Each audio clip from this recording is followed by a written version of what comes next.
The heart is the engine that runs the body. It's what allows your body to function, and incredibly important that we keep our heart healthy throughout our lifetimes. Did you know the average person's heart beats about 100,000 times per day and pumps about 2,000 gallons of blood? Crazy, right? The blood pumping throughout your body is what carries the important nutrients and oxygen you need to use your muscles and use your brain. The oxygen comes from the air you breathe, and the nutrients come from the food you eat. And without the heart and the blood that's in your veins, the oxygen and nutrients would have no way of activating your mind and body. As it turns out, the heart is a muscle that can be strengthened through exercise, just like the muscles in your arms and legs. The stronger this system is, the more physical activity you can do without getting tired or low on breath. We will be talking about physical fitness, mental activities, and self-reflection exercises that you can do every day to improve your heart health so you can live a happier and healthier life. Hey there! My name is Laurie Hernandez. I'm an Olympic gold medalist for Team USA. I'd like to take you all on a little journey, one we can learn from and apply in our own lives. Today we will show you how physical fitness, mental health, and self-reflection can improve the health of your heart and your body as a whole. This is KPMG Virtual Field Trips. Let's get started. We will begin now with physical fitness. The more we move, the easier it gets. That's why athletes who are always training and being active are so good at their sports. But why does this happen? Well, the answer is in your heart. The reason you breathe heavier when you're moving around a lot is because your muscles need more oxygen from your lungs to work at that level. Like we said earlier in the video, the heart pumping blood throughout your body carries that oxygen to your muscles. Your heart beats faster to keep up with all your physical activity, and if it's not strong enough, you will run out of energy and get tired. However, this type of exercise is exactly what our heart needs to get stronger, and the more of it you do, the healthier your heart will be.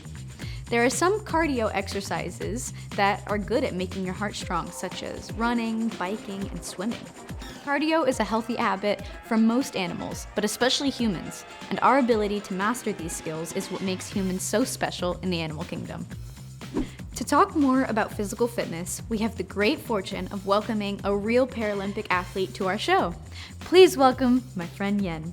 Thank you, Laurie. I'm excited to be here to answer some of your questions. Can you start by explaining what the Paralympics are?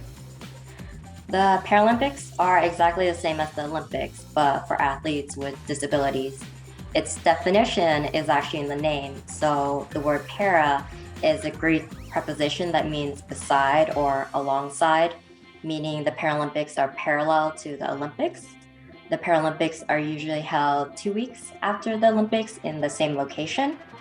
Athletes in the Paralympics are classified into different classes based on their disability to ensure a fair playing field. The different classes can be divided into 5 broad categories: athletes who use wheelchairs, amputee athletes, athletes with vision impairments, athletes with cerebral palsy, and athletes with intellectual disabilities. And I am a wheelchair athlete. What sport do you compete in, and how did you start? I do track, so specifically I race in the 400 meter, 800 meter, 1500 meter, and I do some marathons as well. I was inspired to start track at the age of 12 after hearing a speech at my middle school given by an athlete. The sport was wheelchair rugby at the time. Does your physical fitness benefit your life outside of sports? Yes, I absolutely think my physical fitness benefits my life outside of sport. So I do use a manual wheelchair since I can't move or feel my legs. Therefore, when I transfer out of my wheelchair, like onto the bed or couch, I am lifting my entire body with just my arms. But because I work out every day, my upper body is strong and I can easily move my entire body wherever I want to go. So being fit really helps me be independent. What advice do you want to give to someone who wants to be more physically active? If you want to become more physically active, my best advice to you is just to start. Start today and try to move your body somehow every day. Thank you so much for answering our questions, Yen. We really appreciate you joining us. Thank you so much for having me. I had a great time, Laurie. See ya. Now that we know all about physical fitness, I will guide you through some exercises I do to stay in shape and keep my heart happy. Let's all stand up. Come on, make some space and follow along. The first thing I like to do before a workout is to warm up. I will do a few light movements or stretches to increase my body temperature and get the blood flowing to my muscles. One warm-up I like to do is side lunges. While standing, spread your legs out wide and clasp your hands in front of your chest. Then, shift your hips side to side. We'll do this for 20 seconds. Ready? Go!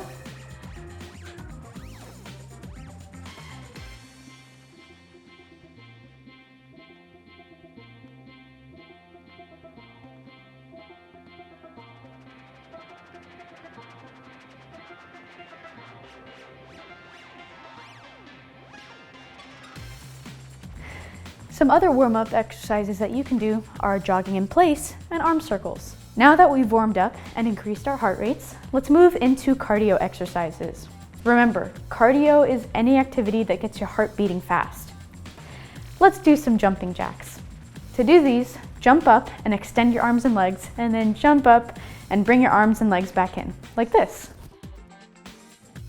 Let's do 15 seconds of jumping jacks. Ready? Go!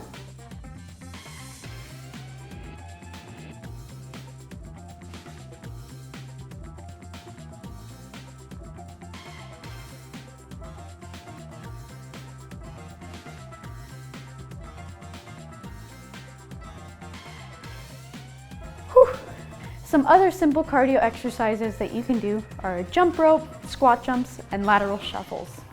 Next, we will jump into strength exercises. These are activities that will make your muscles stronger. One great exercise for muscle strength is squats.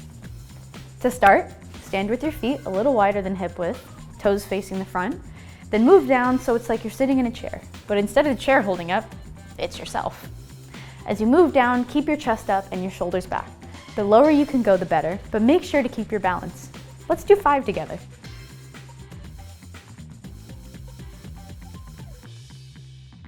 Don't forget to breathe through it. Good job. Some other strength exercises you can do are sit-ups, push-ups, and Supermans, which are my favorite because you get to lay on your tummy and pick your arms up. The last type of workout is about keeping our bodies flexible. One important exercise for flexibility is toe touches. Stand straight with your feet together, then reach down and try to touch your toes, like this. Woo. If you can't reach your toes, that's okay. Just reach as far as you can go. We'll go down for 10 seconds. Ready? Here we go.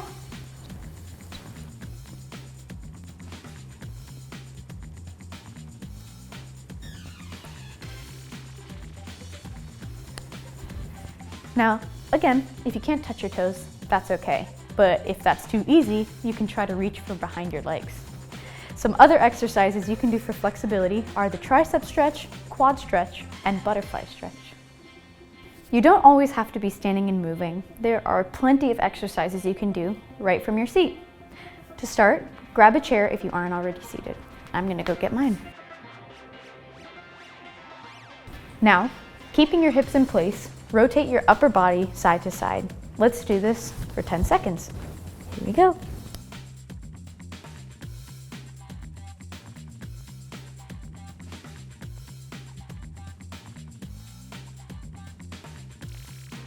Nice. Some other seated exercises are lifting hand weights, air punches, and chest presses with a resistance band. The best thing about physical fitness is that there's something for everyone. It can be fun and good for your health at the same time. I encourage you to find the activity you enjoy the most, whether it's a specific exercise or a sport, and begin practicing it on a regular basis. Some great activities to try are dancing, biking, and hopscotch, one of my favorites. Any way you choose to do it, adding physical fitness into your lifestyle will make you a happier and healthier person.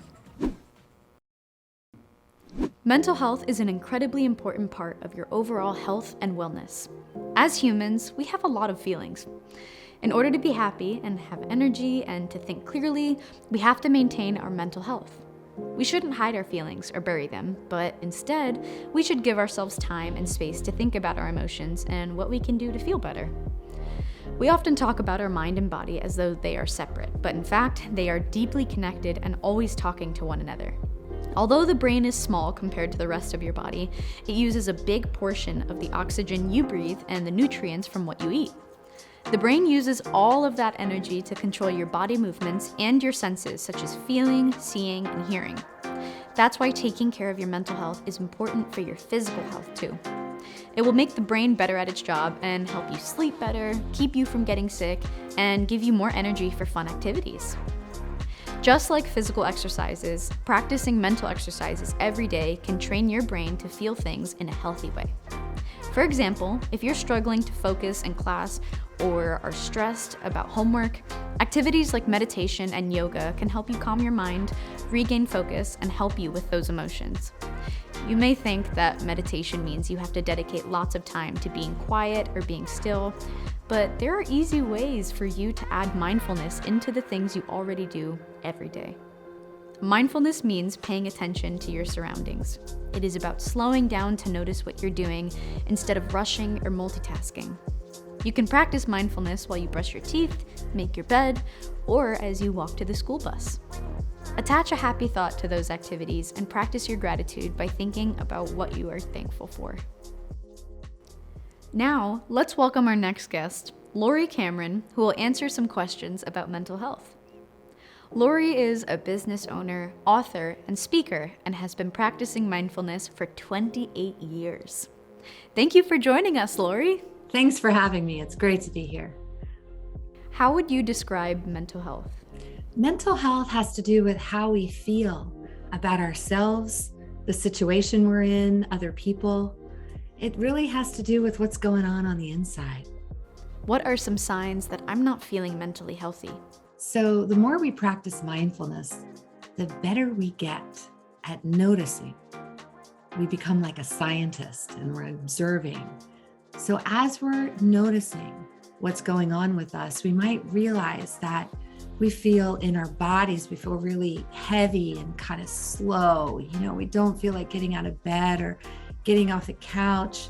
Maybe we don't want to go to school. There's a real heaviness when our mental health is at a low level. So the body is the smartest indicator of mental health. Isn't that interesting? Because we say mental health, but actually the body is where the wisdom is on this.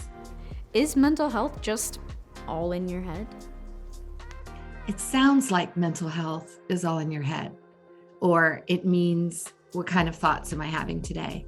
And while that's part of it, mental health is really a full body response. So the way to think about it is head, heart, body. That's what mental health is. It's the thoughts we have in our head, it's the feelings we have in our heart, and it's the sensations that we're having in the body. Who can I reach out to if I'm not feeling well? It's really important to reach out to a trusted adult. It might be a teacher or someone at home or a neighbor that really cares about you. But it's important to reach out and tell that person that you're not feeling well. What are some simple techniques or activities for improving one's mental health? There are a number of things we can do to improve our mental health on a daily basis. One of those is to take a walk outside. A second thing that you can do is stop and breathe. So when you're feeling difficult emotions, or you feel overwhelmed, or you feel like there's a lot of pressure or stress, or maybe you were in a fight or argument that day, when you're feeling that, just stop. You can envision a stop sign. Just stop and breathe. Let's practice one version of meditation now. This activity is called the 5, 4, 3, 2, 1 method. First, look around and focus on 5 different things around you. Maybe it's a decoration on the wall or a piece of furniture. Now close your eyes and take a deep breath. What are 4 things you can touch? It could be your clothing, the chair you're sitting in, or the carpet. Once you've found those things, what are 3 things you can hear? Maybe it's a clock ticking, a fan spinning, or a lawnmower outside. Next, What are 2 things you can smell? Are there flowers you can smell? Or the rain? Or someone's lip balm? And finally, what is 1 thing you can taste? Maybe it's your toothpaste or the last meal you had. Open your eyes, and when you do so, notice how much more aware you are of what's around you. You are present in the moment and hopefully less distracted with your thoughts about the past or future. The 5, 4, 3, 2, 1 method, 1 for each of your 5 senses, is a simple technique that you can bring with you wherever you go. Now that we've achieved a good understanding of mental health and some techniques you can use, let's talk about how to put it all in practice. Remember that your mind and body are connected, and that taking care of your mental health on a regular basis is just as important as taking care of your body. Try adding mindfulness into your daily routine, even if it's just some happy thoughts while brushing your teeth or eating breakfast. It could be a short meditation session in the morning before school, or the 5, 4, 3, 2, 1 method during the day. Yoga is another type of exercise that humans have practiced around the world for thousands of years. It's good for both your mental health and your physical health. I encourage you to try yoga on your own with some basic poses like half lotus pose, cobra pose, or tree pose. Remember to slow down and think about your breathing while doing this. Breathing deeply will help calm your mind and body. The important thing is that you find an activity that works for you and add it into your daily life. You will find that after doing these activities, you are more present in the moment, more in control of your emotions, and have a better attitude to approach each day. We have so many thoughts and feelings every day and are faced with tons of decisions, both small and large. Self-reflection is a skill you can work on to help you understand where those thoughts and feelings come from and help you make smarter choices. Just like what we talked about with mental health, practicing self-reflection on a regular basis can improve your overall well-being. Some important things to reflect on include your communication, how you talk to people and how they are talking to you, your relationships, whether you are treating people well and being treated well yourself, and your personal goals and whether you are moving towards them at the right pace. Putting words to these things can help you better understand yourself, your life, and the people around you, and then make better decisions every day. To talk more about this, we've invited my friend from KPMG to provide some examples of self-reflection and guide you through the process. Thank you for joining us. Thanks, Laurie. Hi, everyone. I'm Chris, and I'm going to be leading you all through a self-reflection exercise. Before we begin, make sure to have a piece of paper and something to write with. I will ask you some questions, and you should take a moment to think about your answers and then write them down. Number 1, what brought me joy this week?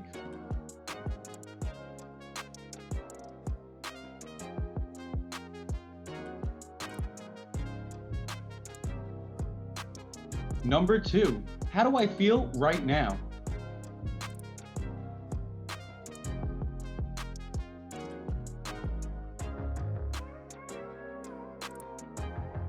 Number 3, what am I grateful for today?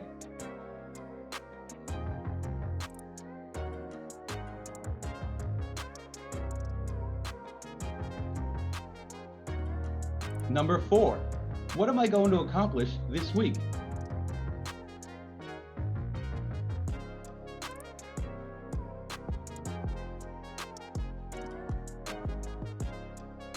And number 5, what is one thing I could do every day to make me feel mentally healthy?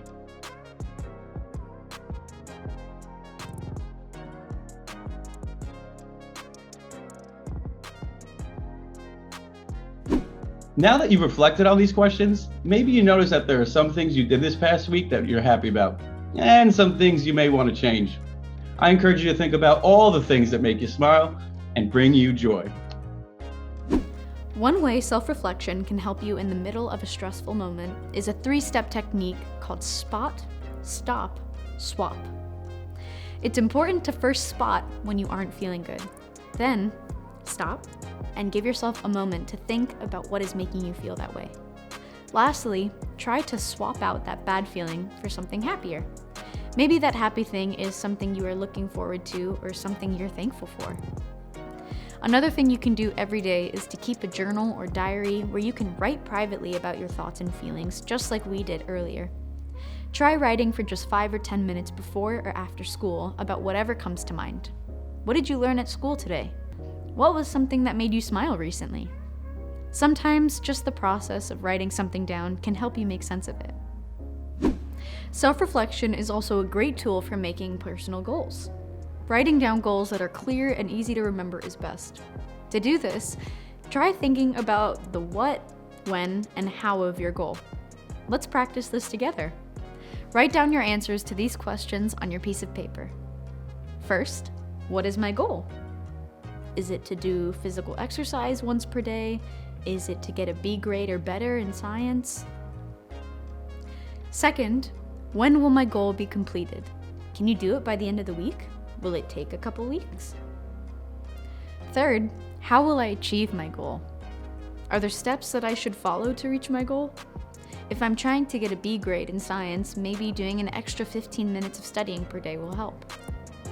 I encourage you to try writing down some goals of your own. It can be something related to your work at school, the creative work you do at home, or the physical activities that you do. Self-reflect on the things you'd like to do more of or be better at. Another important aspect of self-reflection is the act of expressing yourself. Just like writing in a journal, doing creative activities like drawing, painting, playing an instrument, dancing, or singing can help you process emotions and feel better. These are all different ways for us to release our inner thoughts and feelings and bring them into the real world so we can deal with them better. It improves our lives and can be a load of fun too. Creating a routine for yourself that includes physical fitness, care for your mental health, and self-reflection will help your health and happiness. The techniques that we learned today are things you can use for your entire life. Try picking up a sport or physical activity that you enjoy and practice it once a week or more. Try 5 to 10 minutes of mindfulness or yoga each day to keep your mind healthy and happy. Something as simple as taking a break to sit quietly and breathe can make you feel better. To keep a clear mind and a good attitude, try practicing a creative activity several times each week. This could include reading, drawing, painting, or writing in a journal for self-reflection. Over time, you will see that physical fitness can allow you to jump higher and run faster, while caring for your mental health can allow you to get better grades, be more creative, and most importantly, take care of the inner you. So many good things will come of it. To tune into more field trips and learn more about the education efforts of KPMG, please visit kpmg.us. Thank you so much for watching.